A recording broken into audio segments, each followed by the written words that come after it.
for just one moment, I want to take time out from the horrible and tragic Laken Riley story. Again, what my friend Guy Benson correctly calls the outrageous cascade of progressive failures. And I do want to say, may she rest in peace, and may God watch over her. And I do wish the family the greatest of all condolences. Okay. I do want to, purposes of our show, want to make another point. Regarding the 2024 election, okay, the election year voting realignment that's going on, something the liberal media does not understand or doesn't want to talk about. I want to insert this into our discussion tonight. Look, there's a very nifty piece by my good friend, super economist Larry Lindsay, and it's taken from the database of the Federal Election Committee, the FEC. It shows that contributors to Joe Biden were heavily skewed towards college professors, professional people, psychologists, social workers, scientists, and writers. Now, 93% of college professors gave to Joe Biden. Just 7% gave to Donald Trump. All right, probably no surprise. Meanwhile, the biggest donors to President Trump were farmers, truckers, entrepreneurs, mechanics, and construction workers. Now, the biggest Biden corporate donors, employees of Google, Microsoft, IBM, and Kaiser Permanente, healthcare company. The biggest Trump givers came from Walmart, FedEx, and UPS. Now, this is kind of the new America. This is populist versus elites. This is rich versus middle class. Now, Mr. Biden got a lot of money from the rich, okay?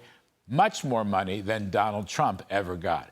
But interestingly, among donors giving less than $200, Trump beat Biden by a very wide margin. So, as Larry Lindsay put it, the economic elites are Democrats. The working stiffs are Republicans. Now, my apologies to my good friend Larry Lindsay for publicizing his latest newsletter content, but I felt it was just too good not to share. Larry, please don't be cross with me. We Larrys have to be in this together. Now, one reason I'm raising these points is there's so much second-guessing about Trump clobbering Nikki Haley over the weekend in South Carolina. And people keep asking, can Mr. Trump win independents? Can Mr. Trump win over Haley voters?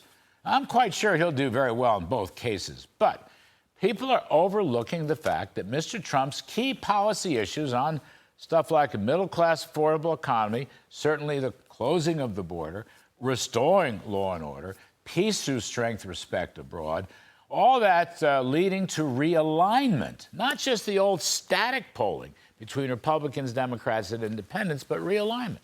Because of Biden's repeated failures and the woke extremism of progressives in general, Mr. Trump is not only winning over farmers, truckers, entrepreneurs, mechanics, and construction workers, but also Black Americans, Hispanics, and Asians. Add to that young people who see Trump as the energetic disruptor of a current political system. Maybe it's a corrupt political system that just ain't working. I call it Trump tough. I call it draining the swamp. And let's not forget Mr. Trump's fundamental optimism of making America first again. So I would just say, pollsters and pundits, beware.